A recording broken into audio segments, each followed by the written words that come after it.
సమరం న్యూస్ ఛానల్కు స్వాగతం. ఈనాటి ముఖ్యాంశాలు: పోలీసులపై గోరంట్ల మాధవ్ దౌర్జన్యం, ఇంటర్ విద్యా సంవత్సరం మార్పుపై మిశ్రమ స్పందన, విశాఖ విమానాశ్రయం వెలవెల, పరిశ్రమ ఫలించాలి ముఖ్యమంత్రి చంద్రబాబు, తిహాడ్కు రాణా, ముంబై మారణహోమం సూత్రధారి అమెరికా నుంచి భారత్కు తరలింపు, కృత్రిమ మేధ ఆధారిత ఐవీఎఫ్ విధానంలో తొలి శిశువు మెక్సికోలో జననం, విద్యార్థులను చెప్పుతో కొట్టిన టీచర్, వైఎస్ భారతిపై అనుచిత వ్యాఖ్యలు, టీడీపీ కార్యకర్త కిరణ్ అరెస్టు, ఢిల్లీకి వరుసగా 4వ విజయం, చిన్నపిల్లలు ఉండే ఇళ్లల్లో ఏసీని వాడేటప్పుడు తీసుకోవలసిన జాగ్రత్తలు. ఈరోజు వార్తలను చూద్దాం. పోలీసులపై గోరంట్ల మాధవ్ దౌర్జన్యం. హిందూపురం మాజీ ఎంపీ గోరంట్ల మాధవ్ గుంటూరులో పోలీసులపై రెచ్చిపోయారు. మాజీ సీఎం జగన్ సతీమణి భారతిపై అనుచిత వ్యాఖ్యలు చేసిన కేసులో పోలీసుల అదుపులో ఉన్న చేబ్రోలు కిరణ్పై దాడి చేయడానికి తీవ్రంగా ప్రయత్నించారు.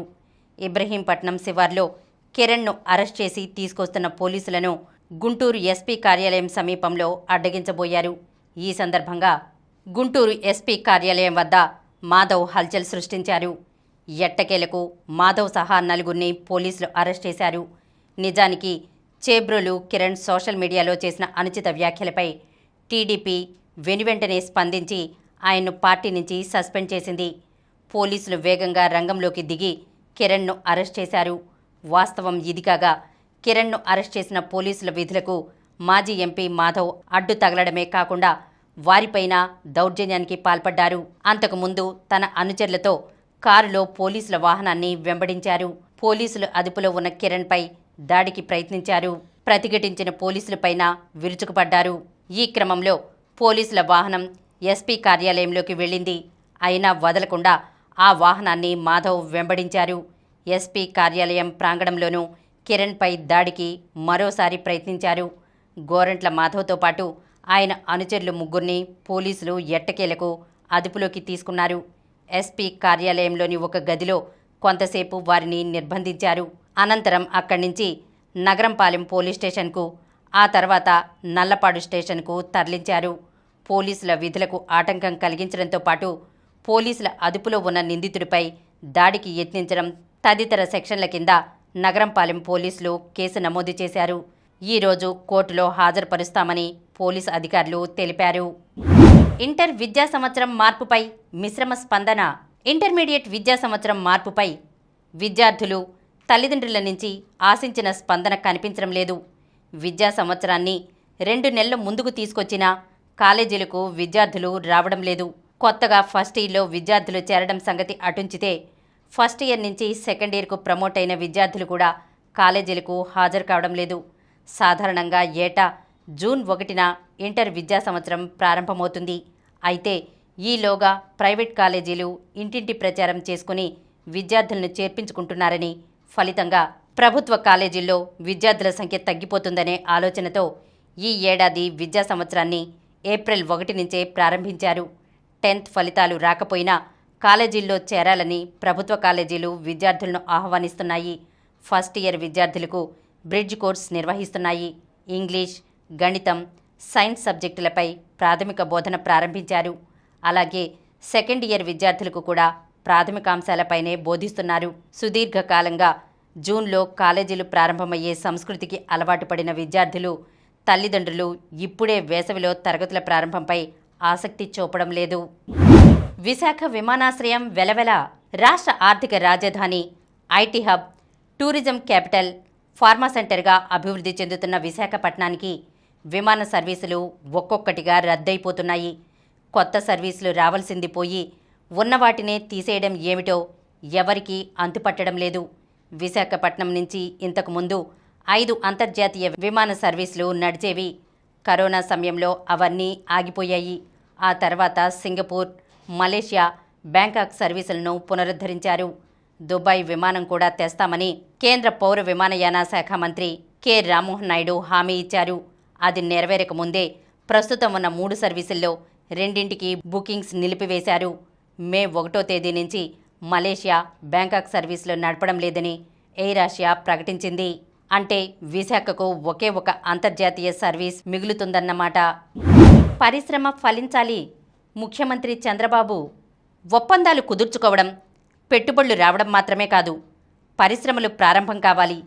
ఆ ఫలితాలు క్షేత్రస్థాయిలో కనిపించాలి అని ముఖ్యమంత్రి చంద్రబాబు స్పష్టం చేశారు. అనుకున్న సమయానికి పరిశ్రమల ఉత్పత్తిని ప్రారంభించడం చాలా అవసరమని తెలిపారు. గురువారం వెలగపూడి సచివాలయంలో ముఖ్యమంత్రి అధ్యక్షతన రాష్ట్ర స్థాయి పెట్టుబడుల ప్రోత్సాహక మండలి సమావేశం జరిగింది. ఏదైనా ప్రాజెక్టుకు ఆమోదం తెలిపినప్పుడే ఆ సంస్థ ఎప్పుడు ఉత్పత్తి ప్రారంభిస్తుందన్న తేదీపై స్పష్టత తీసుకోవాలని సీఎం చెప్పారు. దానికి అనుగుణంగా దశల వారీగా ప్రాజెక్టు పురోగతిని పర్యవేక్షించాలని అధికారులను ఆదేశించారు. ఇప్పటి వరకు ప్రభుత్వంతో ఒప్పందాలు చేసుకున్న ఎన్ని సంస్థలు ఉత్పత్తి ప్రారంభించాయి, ఎంతమందికి ఉద్యోగాలు వచ్చాయనే వివరాలతో ప్రత్యేక పోర్టల్ను ప్రారంభించాలని చంద్రబాబు ఆదేశించారు. ఏ సంస్థ ఎవరెవరికి ఉద్యోగాలు ఇచ్చిందో వ్యక్తిగత వివరాలు కూడా సదరు పోర్టల్లో ఉంచాలన్నారు. ఐటీ కంపెనీలకు నామమాత్రపు ధరలకే భూ కేటాయింపులు జరపాలని మంత్రి లోకేష్ కోరగా సీఎం ఆమోదం తెలిపారు. సవరించిన భూమి ధరలతో పాలసీని తీసుకురావాలని అధికారులను ఆదేశించారు. ఈ సమావేశంలో 17 పారిశ్రామిక సంస్థలతో ఒప్పందాలను ఖరారు చేశారు. మౌలిక సదుపాయాలు, ఫుడ్ ప్రాసెసింగ్, ఐటీ, ఎనర్జీ తదితర రంగాల్లో 31,167 కోట్ల రూపాయల పెట్టుబడుల ప్రతిపాదనలను ఆమోదించారు. ఆయా కంపెనీల ద్వారా 32,633 మందికి ఉద్యోగాలు లభించనున్నాయి. తిహాడ్కు రాణా, ముంబై మారణహోమం సూత్రధారి అమెరికా నుంచి భారత్కు తరలింపు. అమెరికా కోర్టుల్లో న్యాయ పోరాటాలు, దౌత్యపరమైన ఒత్తిళ్లు, 15 ఏళ్లపాటు జరిగిన విచారణలు అన్నీ ముగిసి ముంబై మారణహోమం సూత్రధారి తహవూర్ రాణాను భారత్కు తీసుకువచ్చే ప్రక్రియ పూర్తయింది. అమెరికాలోనే లాస్ ఏంజల్స్లో అక్కడి అధికారుల నుంచి రాణాను అదుపులోకి తీసుకున్న ఎన్ఐఏ అధికారులు అతడిని ప్రత్యేక విమానంలో ఢిల్లీకి తరలించారు. గురువారం సాయంత్రం ఢిల్లీలోనే పాలమ్ ఎయిర్ బేస్లో విమానం ల్యాండ్ అయింది. అయితే రాణాను లాంఛనంగా అరెస్ట్ చేసిన ఎన్ఐఏ అధికారులు వైద్య పరీక్షలు నిర్వహించారు. అనంతరం బుల్లెట్ ప్రూఫ్ వాహనంలో పటియాలా హౌస్ ఎన్ఐఏ కోర్టుకు తరలించి న్యాయమూర్తి చంద్రజిత్ సింగ్ ఎదుట హాజరుపరిచారు. న్యాయమూర్తి ఆదేశాల మేరకు తిహాడ్ జైలుకు తరలించారు. ఈ సందర్భంగా రాణాను తరలించే మార్గాల్లో కోర్టు పరిసరాల్లో అత్యంత కట్టుదిట్టమైన భద్రతా ఏర్పాట్లు చేశారు. రాణా వయసు ప్రస్తుతం 64 ఏళ్లు. కృత్రిమ మేధ ఆధారిత ఐవీఎఫ్ విధానంలో తొలి శిశువు మెక్సికోలో జననం. ప్రపంచంలోనే తొలిసారిగా మానవ ప్రమేయం ఏమాత్రం లేకుండా ఏఐ ఆధారిత కృత్రిమ సంతాన సాఫల్య విధానంలో ఒక బాలుడు మెక్సికోలోని వాదులహారా నగరంలో జన్మించాడు. న్యూయార్క్ వాదులహారాకు చెందిన వైద్య నిపుణులు సాధించిన ఘనత ఇది. ప్రముఖ ఎంబ్రియాలజిస్ట్ డాక్టర్ జాక్వెస్ కోహెన్ నేతృత్వంలో మెక్సికోలోని కన్సీవబుల్ లైఫ్ సైన్సెస్ అనే బయోటెక్నాలజీ సంస్థ రూపొందించిన ఈ విధానం గురించి రీప్రొడక్టివ్ బయోమెడిసిన్ ఆన్లైన్ జర్నల్లో ప్రచురితమైంది. సహజంగా సంతాన భాగ్యం పొందలేని దంపతులకు వరంలా 1990లో ఇంట్రాసైటోప్లాస్మిక్ స్పెర్మ్ ఇంజెక్షన్ విధానం అందుబాటులోకి వచ్చిన సంగతి తెలిసిందే.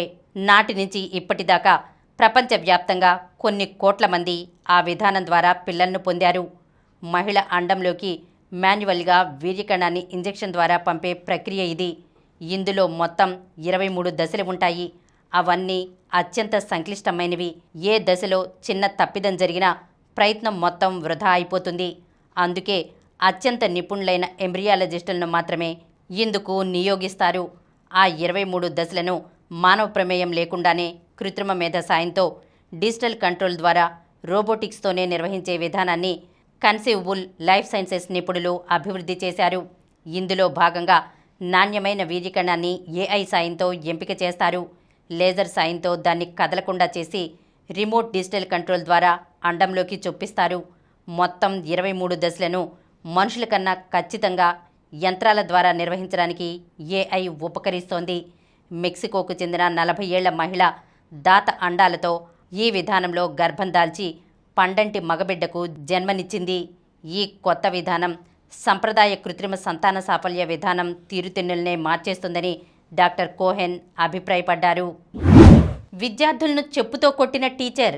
హోంవర్క్ చేయలేదని విద్యార్థులను ఓ ఉపాధ్యాయురాలు చెప్పుతో కొట్టి అమానుషంగా ప్రవర్తించారు.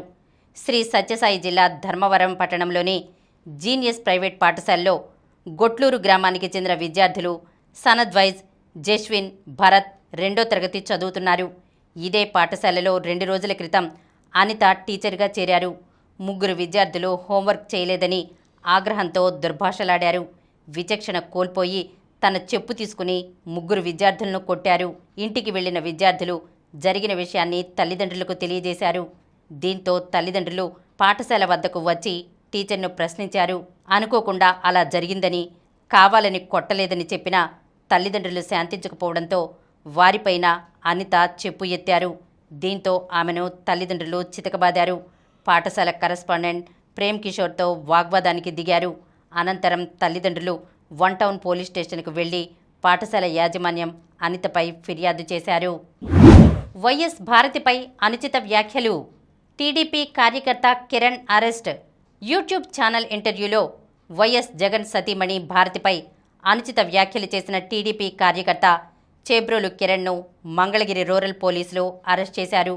గుంటూరు జిల్లా మంగళగిరి మండలం ఆత్మకూరుకు చెందిన వైసీపీ కార్యకర్త బంగు వెంకటకృష్ణారెడ్డి, సంగేపు వెంకట శివరామకృష్ణలు ఇచ్చిన ఫిర్యాదు మేరకు మంగళగిరి రూరల్ పోలీస్ స్టేషన్లో క్రైమ్ నెంబర్ 155/2025గా బిఎన్ఎస్ 19/1, 79, 353/1, 61/2, 111 సెక్షన్ 7A, 37 తదితర సెక్షన్ల కింద కేసు నమోదు చేశారు. చేబ్రోలు కిరణ్ను కృష్ణా జిల్లా ఇబ్రహీంపట్నం శివార్లో గురువారం మధ్యాహ్నం అదుపులోకి తీసుకున్నారు. అక్కడి నుంచి గుంటూరులోని జిల్లా ఎస్పీ కార్యాలయానికి తీసుకొచ్చి మీడియా ఎదుట హాజరుపరిచారు. మాజీ సీఎం జగన్ పోలీసులను బట్టలోడదీస్తామని 2 రోజుల క్రితం హెచ్చరించిన విషయం తెలిసిందే. దీనిపై యూట్యూబ్ ఛానల్ ఇంటర్వ్యూలో కిరణ్ స్పందిస్తూ వైఎస్ భారతి పట్ల అనుచిత వ్యాఖ్యలు చేశారని, ఈ వ్యాఖ్యలను ప్రభుత్వం సీరియస్గా పరిగణించిందని ఎస్పీ సతీష్ కుమార్ తెలిపారు. సెల్ టవర్ లొకేషన్ ఆధారంగా ట్రాక్ చేసి హైదరాబాద్ మార్గంలో ఇబ్రహీంపట్నం వద్ద కిరణ్ను అరెస్ట్ చేశామని చెప్పారు. ఢిల్లీకి వరుసగా 4వ విజయం. తాజా ఐపీఎల్ సీజన్లో ఢిల్లీ క్యాపిటల్స్ అపజయం లేకుండా దూసుకెళ్తోంది. అటు బౌలింగ్, ఇటు బ్యాటింగ్ విభాగాల్లో అద్భుతంగా రాణిస్తున్న ఈ జట్టు ఖాతాలో వరుసగా 4వ విజయం చేరింది. క్లిష్ట పరిస్థితుల్లో కేఎల్ రాహుల్ 53 బంతుల్లో 93 నాటౌట్ సమయోచిత ఆటతీరు కనబర్చగా గురువారం రాయల్ ఛాలెంజర్స్ బెంగళూరుతో జరిగిన మ్యాచ్లో డీసీ 6 వికెట్ల తేడాతో నెగ్గింది. అటు సొంతగడ్డపై ఆడిన 2 మ్యాచ్ల్లోనూ ఆర్సీబీకి ఓటములే ఎదురయ్యాయి. మరోవైపు కెరీర్లో ఓనమాలు దిద్దిన చిన్నస్వామి స్టేడియంలోనే రాహుల్ చెలరేగి స్థానిక జట్టుకు ఓటమి రుచి చూపించడం గమనార్హం. ముందుగా బ్యాటింగ్కు దిగిన ఆర్సీబీ 20 ఓవర్లలో 7 వికెట్లకు 163 పరుగులు చేసింది. సాల్, డేవిడ్, పటీదార్ మాత్రమే రాణించారు. కుల్దీప్, విప్రజ్లకు 2 వికెట్లు దక్కాయి. ఆ తర్వాత ఛేదనలో ఢిల్లీ 17.5 ఓవర్లలో 4 వికెట్లకు 169 పరుగులు చేసి గెలిచింది. Stubs 38 not out సహకరించాడు. భువనేశ్వర్కు 2 వికెట్లు దక్కాయి. ప్లేయర్ ఆఫ్ ద మ్యాచ్గా రాహుల్ నిలిచాడు. చిన్నపిల్లలు ఉండే ఇళ్లలో ఏసీని వాడేటప్పుడు తీసుకోవలసిన జాగ్రత్తలు. ప్రస్తుతం ఏసీల వినియోగం ఎక్కువైపోయింది. మరి చిన్నపిల్లలు ఉండే ఇళ్లలో ఏసీని వాడేటప్పుడు ఈ జాగ్రత్తలు తప్పనిసరిగా తీసుకోవాలి. ఏసీ ఉష్ణోగ్రత ఎప్పుడూ 24 డిగ్రీల నుంచి 26 మధ్యలోనే ఉండేట్లు చూసుకోవాలి. ఇదే పిల్లలకు సౌకర్యం, సురక్షితం కూడా. ఇంతకు మించి చల్లదనం ఎక్కువైతే ఊపిరి తీసుకోవడంలో సమస్యలు రావచ్చు. ఎయిర్ కూలర్ నుంచి వచ్చే గాలి నేరుగా పిల్లలపై పడకూడదు. పైగా ఏసీ వాడాలనుకున్నప్పుడు ముందుగానే ఆన్ చేసి గది వాతావరణం చల్లారాకే పిల్లల్ని తీసుకెళ్ళాలి. ఎందుకంటే ఒక్కసారిగా వాతావరణంలో వచ్చిన మార్పుల్ని వాళ్ళు తట్టుకోలేరు. ఏసీని ఎక్కువసేపు ఉపయోగిస్తే గదిలో తేమ తగ్గిపోతుంది. దానివల్ల శ్వాసకోశ సమస్యలు వస్తాయి. హ్యూమిడిఫైర్ను వాడడం ద్వారా తేమను నియంత్రించవచ్చు. ఏసీ ఫిల్టర్లను ఎప్పటికప్పుడు శుభ్రం చేస్తూ ఉండాలి. లేదంటే దుమ్ము, బ్యాక్టీరియా చేరి పిల్లల్లో అలర్జీలు, ఇన్ఫెక్షన్లకు కారణమవుతాయి. ఇప్పుడు కొన్ని సంక్షిప్త వార్తలను చూద్దాం. ఉమ్మడి పీజీ సెట్ దరఖాస్తులకు ఆహ్వానం. రాష్ట్రంలోని 17 యూనివర్సిటీల్లో పోస్ట్ గ్రాడ్యుయేషన్ కోర్సుల్లో ప్రవేశానికి దరఖాస్తులు ఆహ్వానిస్తున్నట్లు SVE VC CH Apparao PG CET 2025 convener PC Venkateswarlu, co convener K Surendrababu తెలిపారు. భారత్ను ఫైనల్కు చేర్చిన ధీరజ్. తెలుగు కుర్రాడు Dheeraj Bommadevara archery world cup stage 1లో తన అద్భుత ప్రదర్శనతో భారత్ రికర్వ్ జట్టును ఫైనల్కు చేర్చాడు. స్పెయిన్ను 6-2తో ఓడించిన టీమిండియా పతకం ఖరారు చేసుకుంది. వీసా సమస్యల కారణంగా పోటీల ఆరంభానికి కొద్ది గంటల ముందు మాత్రమే అమెరికా చేరుకున్న ధీరజ్ అతానుదాస్, తరుణ్ దీప్ రాయ్లతో కలిసి జట్టును విజయపథంలో నడిపాడు. క్వార్టర్స్లో అర్జున్ ఓటమి. ప్రీ స్టైల్ చెస్ గ్రాండ్ స్లామ్లో తెలుగు గ్రాండ్ మాస్టర్ అర్జున్ ఇరిగేసికి నాకౌట్లో చుక్కెదురైంది. క్వార్టర్ ఫైనల్స్లో హికరు నకమురా చేతిలో ఇరిగేసి ఓటమి పాలయ్యాడు. సురుచి జంటకు కాంస్యం. ఐఎస్ఎస్ఎఫ్ వరల్డ్ కప్లో సురుచి సౌరభ్ చౌదరి జంట కంచుమూత మోగించింది. 10 మీటర్ల ఎయిర్ పిస్టల్ మిక్స్డ్ విభాగంలో సహచరుల మధ్య జరిగిన కాంస్య పోరులో సురుచి సౌరభ్ 16-8తో మను భాకర్, రవీందర్ సింగ్పై గెలిచింది. చైనా జోడీలు స్వర్ణ, రజత పతకాలు దక్కించుకున్నాయి. కాగా టోర్నీలో సురుచికి ఇది 2వ పతకం. రష్మిక హ్యాట్రిక్ విజయం.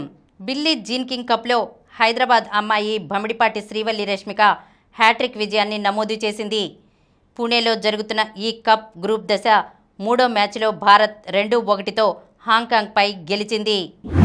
మరిన్ని వార్తా విశేషాలతో రేపటి సమరం న్యూస్ ఛానల్లో మళ్ళీ కలుద్దాం.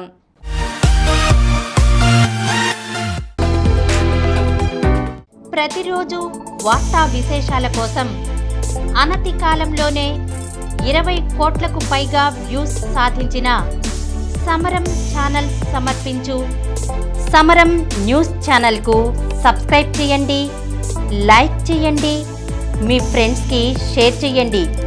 అలాగే ప్రక్కనున్న గంట సింబల్ని ప్రెస్ చేయడం మర్చిపోకండి.